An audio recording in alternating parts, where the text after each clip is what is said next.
High.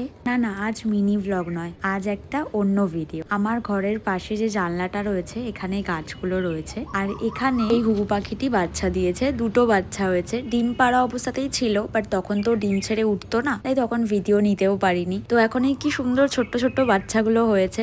আর এটা নিয়ে first time না, এই নিয়ে 3বার বাচ্চা দিয়েছে এই জায়গাতেই। এবার আমি এক্স্যাক্টলি শিওর নই যে এই পাখিটাই কি 3বার বাচ্চা দিয়েছে নাকি এর আগে অন্য কোনো ঘুঘু পাখি এসেছিল, বাট 3বারই ঘুঘু পাখি এসেছিল।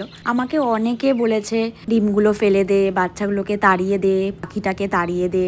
ঘুঘু পাখি বাড়িতে বাসা করা বা বাচ্চা দেওয়া এগুলো নাকি ভালো না, কিন্তু আমি তাদের কথা শুনিনি। আর আমার মাও বলেছে একদম ওদেরকে ডিস্টার্ব করবি না, ওর যখন সময় হবে ও ঠিক চলে যাবে, ও সারা জীবন তোর বাড়িতে থাকবে না। তো ও একটা ওর আশ্রয়ের জন্য এসছে। তবে আমাকে যারা যারা এই কথাটা বলেছে যে ওদেরকে তাড়িয়ে দে বা ফেলে দে, তো আমি সবাইকে একটাই কথা বলেছি যে ওরা আমার বাড়িতে বাসা করেছে বা ডিম পেড়েছে বলে সেটাতে আমার ক্ষতি হবে কিনা বা আমার বাড়ির কোনো খারাপ হবে কিনা আমার জানা নেই। তবে আমি এই অবস্থায় যদি পাখি দুটোকে ফেলে দিই বা তাড়িয়ে দিই তাহলে সেটা আমার সবচেয়ে বড় অন্যায় হবে, আর এর থেকে বড় পাপ মনে হয় আর কিছু হতে পারে না। আর সত্যি ওদের যাবার সময় মনে হয় হয়ে গেছে, তাই চলেও গেছে।